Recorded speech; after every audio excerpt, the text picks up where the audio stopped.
Welcome. In today's video, we're diving into an exciting feature on WhatsApp that allows you to send videos that can be viewed only once. This is perfect for sharing quick moments without cluttering up your chat history. So, if you're ready to learn how to send a one-time view video on WhatsApp, let's get started with the steps. First, open WhatsApp on your Android device. It's that familiar green icon you use to keep in touch with friends and family.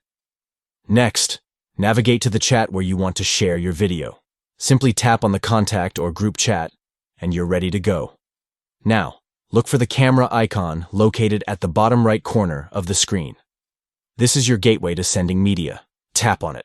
Once the camera screen opens, select the video you want to send. You can either record a new video by holding down the camera button or select one from your gallery. This is where it gets interesting. After choosing your video, tap on the one icon at the bottom of the screen to enable the View Once feature.